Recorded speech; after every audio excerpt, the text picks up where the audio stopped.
It has been a while with the advent of emerging technologies and the role it can play in bettering services provided by BFSI enterprises. But what's the progress with the same set of technologies? Are they still promising on paper or they are really working out?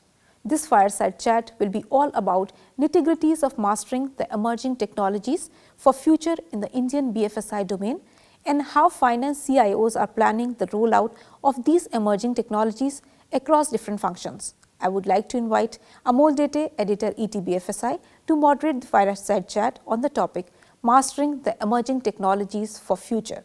Over to you, Amol.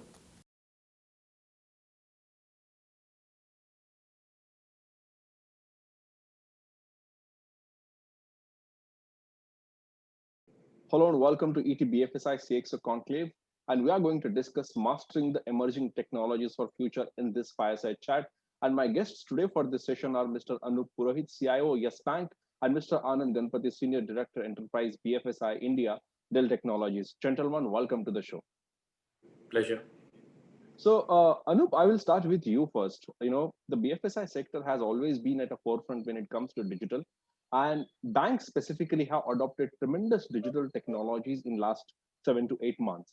So, we have seen this banking space have been at the forefront, in fact, at the resurgence primarily through the accelerated digitalization efforts. What are some of the key initiatives that are being implemented at Yes Bank? See, Yes Bank has always had a DNA of trying out new technologies for fun. Unfortunately for us, we never had a huge legacy with us. We were a young bank, 15 years old, so we didn't have that big a legacy. And as I said, in our DNA, we were very clear that we have to keep on working on the latest technology. So that was always the mantra. In fact, I'm not sure the OTP as the innovation was brought into India by Yes Bank, just for information. So that's how it started from 2004 onward when we started our journey. So what we do, the way we have set up our digital strategy of the bank, in which we have a very clear-cut area where we focus only on the emerging technologies which we work on.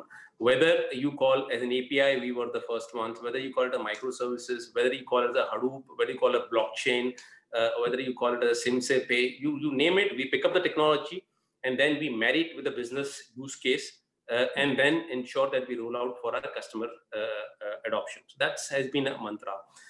Going forward, we are focusing more on a model which we strongly believe is called ART, which is an alliances relationship through technology partners. Now, we don't want to reinvent everything ourselves. So what we do is we believe strongly on the partnership. Like, for example, Dell is a strong partner with us. Whatever new technologies they're bringing, we will be one of the key ones to adopt it. Likewise, when it comes to the innovations or the emerging technologies concerned, platforms, for example, I don't need to create my own platform when I can use, let's say, PhonePe platform for acquiring customers or servicing customers. So we have to now focus on rather than working internally, work in an ecosystem and leverage the strength of the other partner and meet the need. So that's the constant endeavor with which we are working on. But as far as, again, coming back to the questions of leveraging the emerging technologies, we are very much focused and we keep on trying new things every now and then. Just for information, we were just working in terms of how do we create a digital banking platform which has not only microservices but the micro UI, which nobody has thought about it at this point in time, at least in the banking part. Everybody has a monolithic UI UX part of it. But if you want to improve the customer experience, you have to focus on micro UI, which means payment will be micro UI 1. Your other servicing will be another UI, and then you wrap it around a wrapper so that you get a lean and a very, very, very efficient UI UX. So that's what we are focusing on. So that's being a continuous effort. A detailed answer, Anup, and in fact, very interesting one. Anand, I will copy, in fact, pick the same question for you. Obviously, we have seen a major resurgence in the banking space.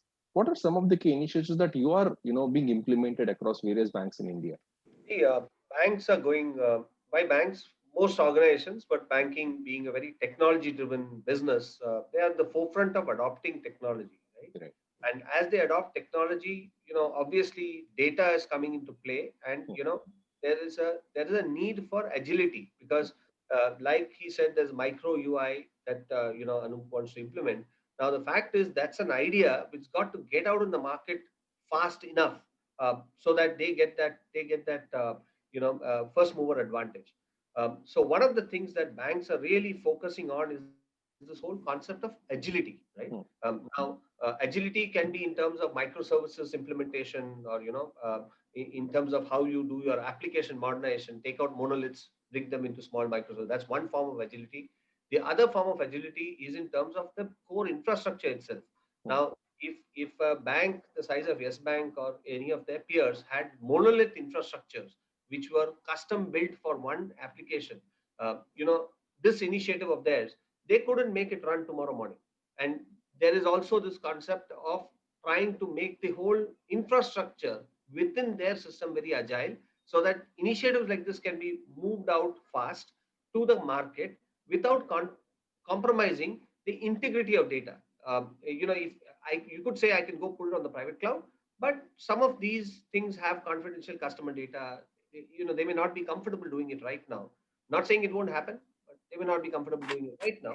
And therefore, if their infrastructure is agile, they're able to plug it in, run it off their infrastructure, get it out to the market, scale it, and then figure out what is the right architecture for it. So agility is a big thing that's in its entirety that's coming out as part of this whole journey for most financial institutions. Okay, very, very interesting, Anand. And in fact, those were the good remarks. Anup, I will come back to you now. And, I want to learn this from the CIOs specifically like you, because you have been adopting a lot of technologies at your bank. There are so many emerging technologies. So my question is, as a CIO, how do you expertise, over these emerging technologies? Because it's evolving rapidly, and you do not know, when what you are adopting today maybe get outdated tomorrow. So obviously, like fintechs, we know that all the fintechs are not successful. There are a lot of failures associated with it. So likewise, when we look at emerging technologies, we work on a concept which personally I believe is a bimodal. So we look at in a particular area. So when we were looking at, let's say, robotics, okay, we looked at the challenger technology, which was a fintech company called Automation Edge, which was not a known company. On the other hand, we also work with Work Fusion, which was which was in the Gartner's leadership quadrant. So to de-risk the bank, we work with both of them. But if the challenger or the fintechs emerging technologies are proving to be superior, then we give them an edge and we ensure that we take them to the next level. As I said, today, if you ask me my robotic processes, if I have X processes on Work Fusion, I have 20X processes on robotics on Automation Edge, which was a fintech technology. So we have to, so at the one point in time, I have to also de-risk the bank. So I have to have a proper ways and cons before we kind of take a decision. But yes, we have failed as well in few areas when we were trying out the technologies. But that's a part and parcel of when you get into this game of using emerging technologies. Okay, Anand, quickly, I will also take your views on the emerging technologies. We have been hearing about emerging technologies that are going to drive innovation in the next decade. What are some of these technology pillars, and which one of these, in your opinion, will be the most impactful for the BFSI segment in India? A lot of what BFSI is doing today has to do with people like you and me, right? And people like you and me are fairly fickle-minded. We are crossing a retail stop. We decide to go there, buy something, and at that point in time, somebody like a Yes Bank has to be able to reach out to us with an offer, with an ability or a persuasion to go ahead and make that purchase, right? And it is in that context that I bring the concept of agility. A bank has to be extremely agile, not in terms of just presenting data to customers, but also engaging with customers. And when that agility has to come, you don't have the time for, of 6 hours for data for me to present myself and my credentials to the bank as a customer, for them to come back and say, yeah, I agree, you're a great customer, here's the loan, here's whatever, right? Or here's a approval to buy. And that's where I believe the whole concept of the edge will come. With 5G coming in, there's a whole concept of edge computing that will come in.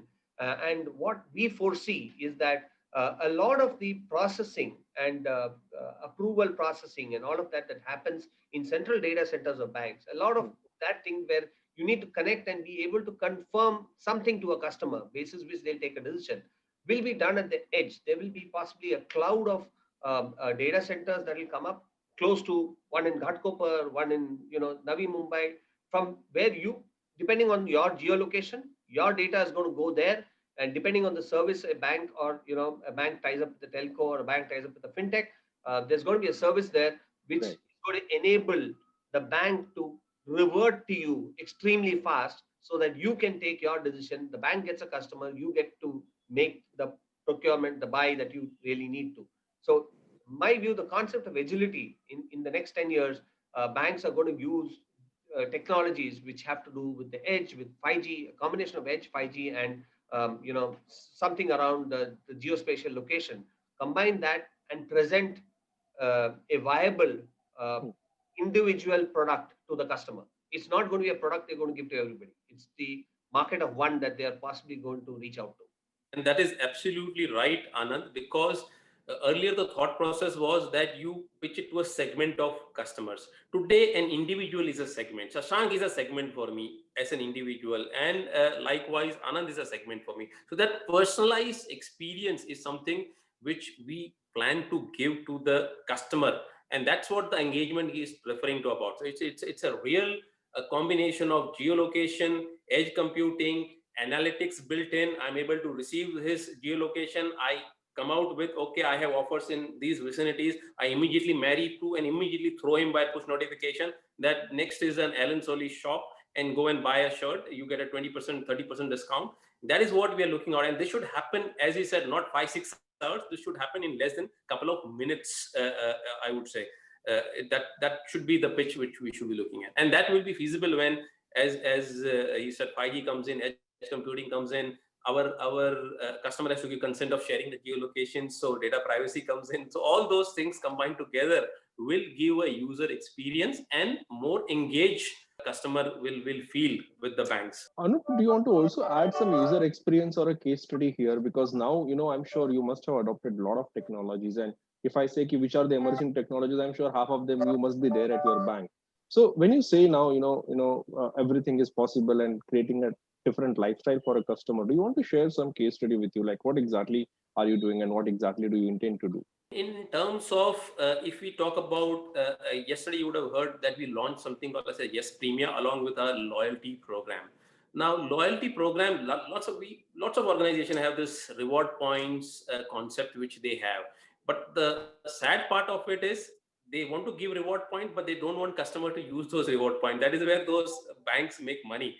But what we are trying to achieve in this loyalty reward program, which is again built on the complete Hadoop platform, wherein you will get points not only so you get a, normally if you look at lots of banks, they give you silo. आपने credit card use किया आपको ये point मिल गया, आपने debit card use किया ये point मिल गया आपको. But these are all in silos.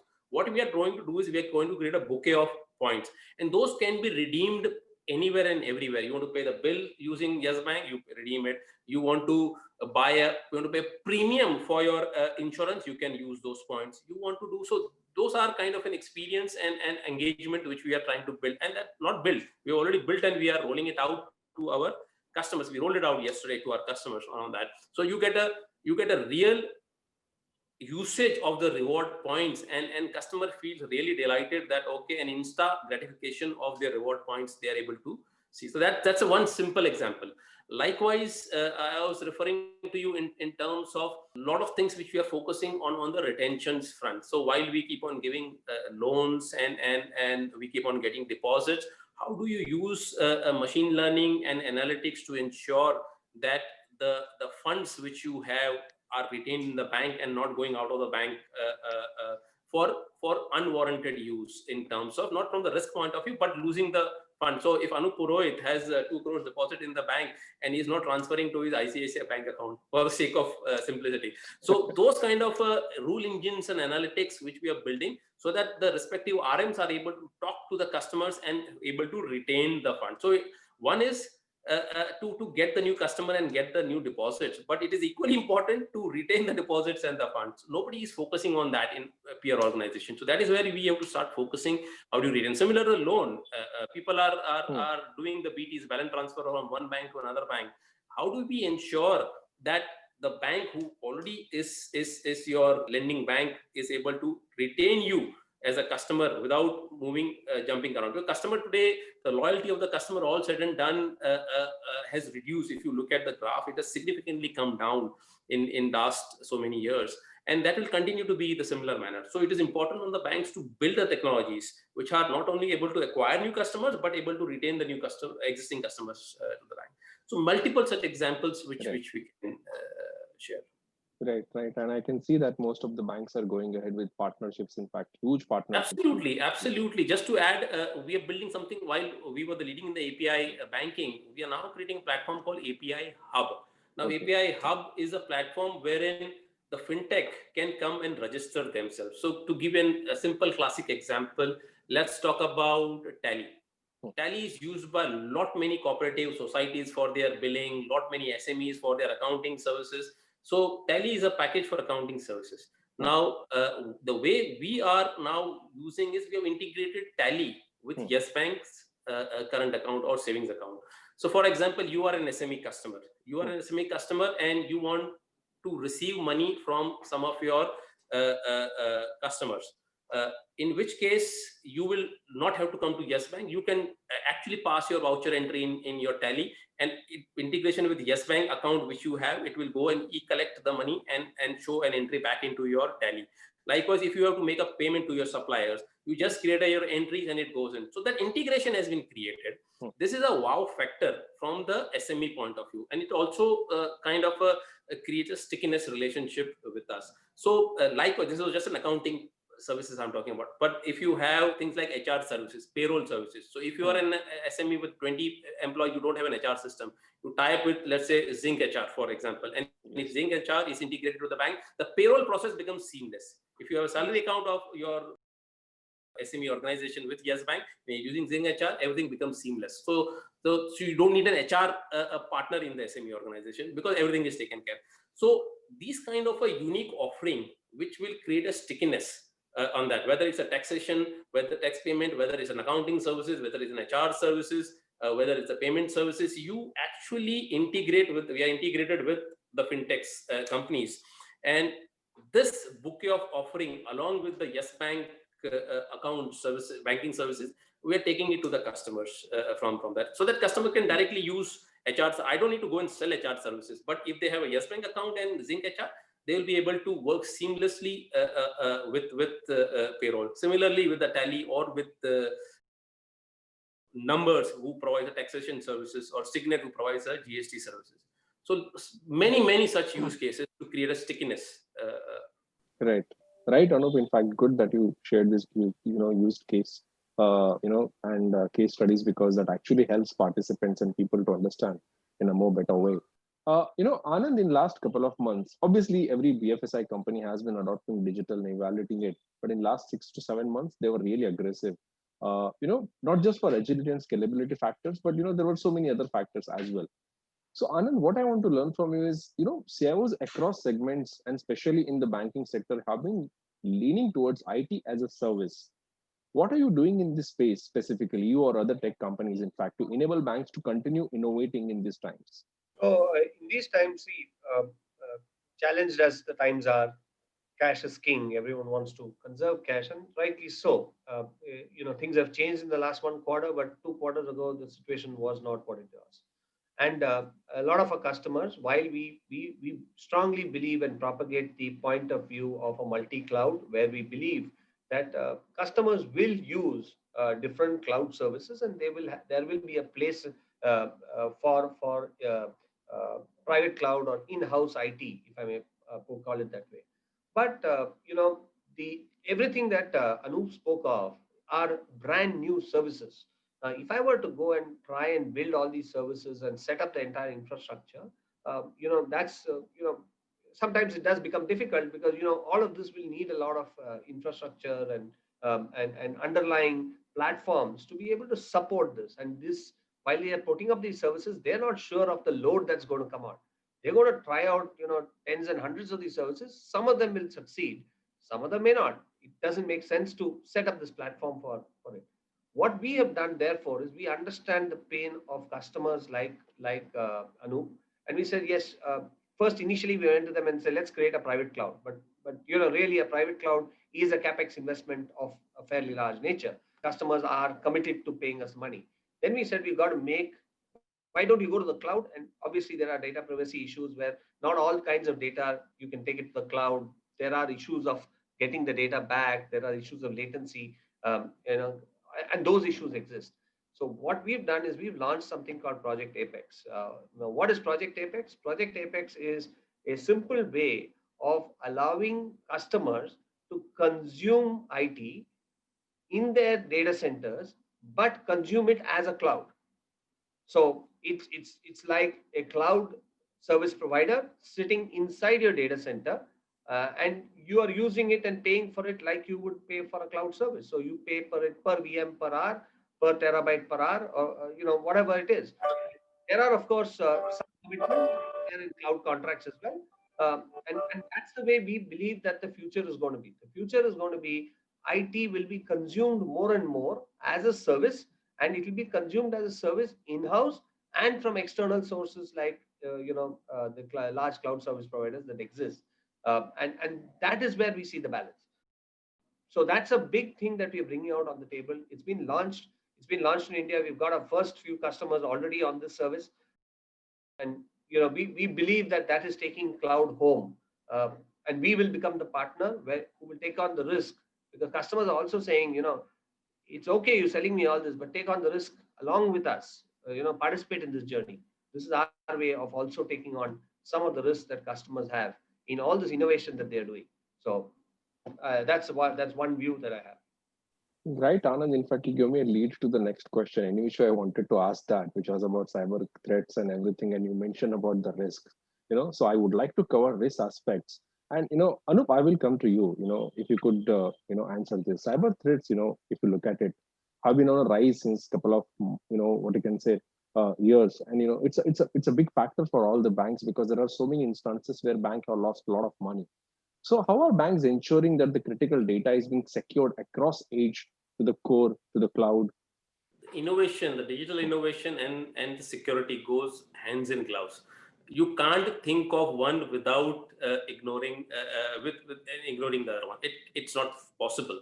So particularly in the banking segment, you have to ensure that security is taken care, even if it means if you have to compromise slightly on the experience, we do. But having said that, the future, what we are exploring out, how do we ensure that we have a security without compromising on the experience? That is a mantra which lots of banks have ventured on.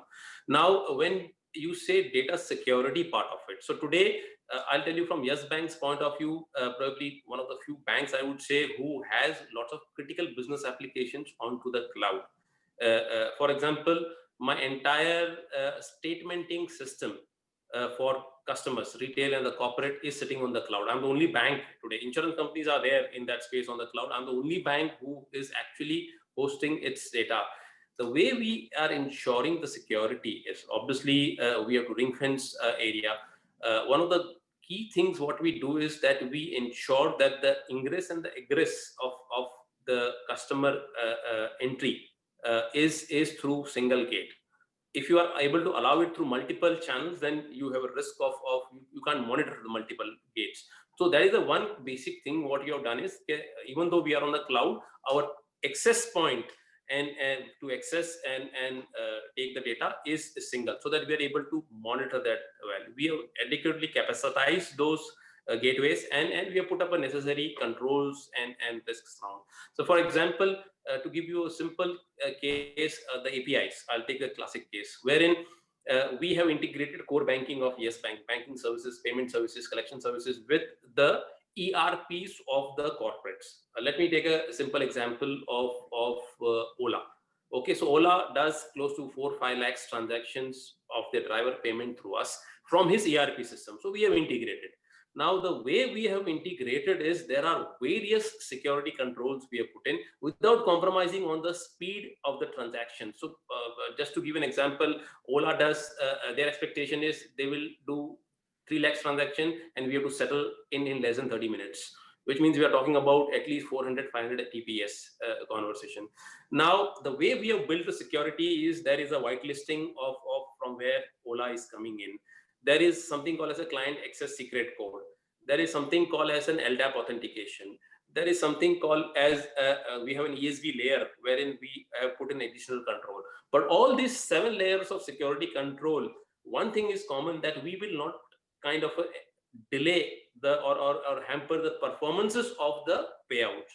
And we have built those things. So that is very, very key in that. So that's a phenomenon. It has worked very well.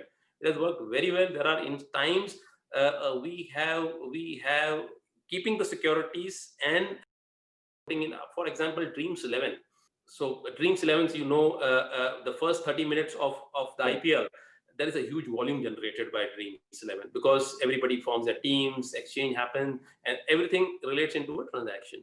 And the way we have integrated with them with the same security, we were able to maintain the performances what they were expecting out of it. None of the bank were able to meet their expectation, but with the security built in and without compromising on the performance, we are able to do that. So from our point of view, I believe there is no, when the moment we talk digital, we talk security is built in that. So that's how we focus around that.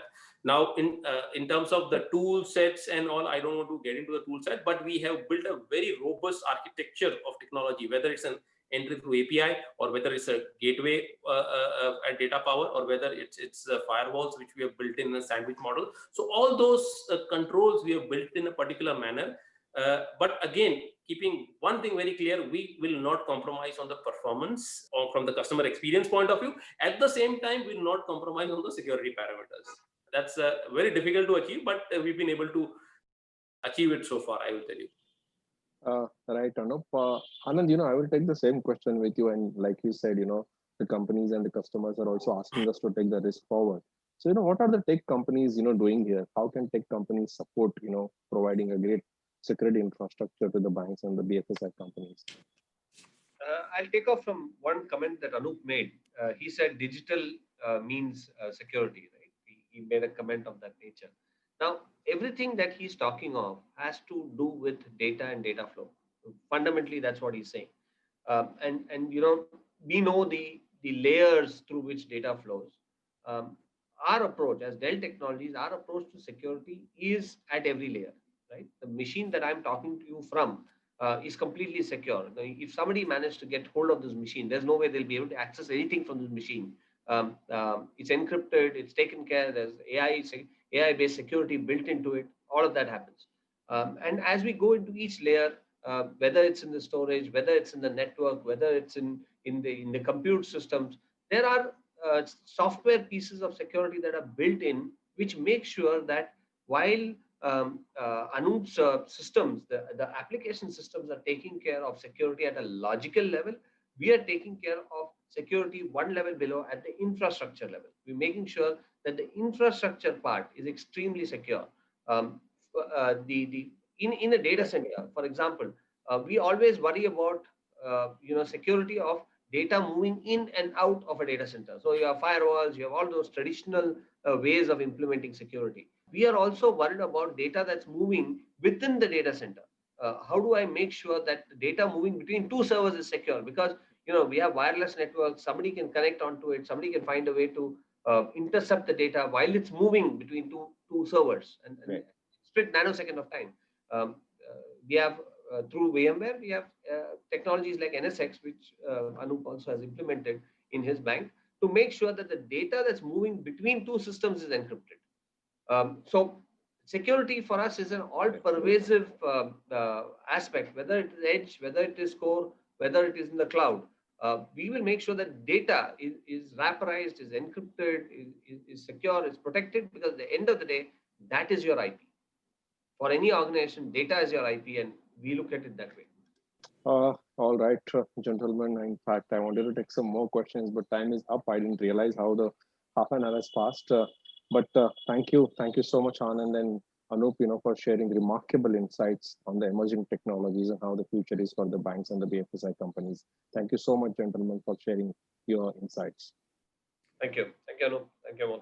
Thank you for having me on the show. Thank you very much. Thank you.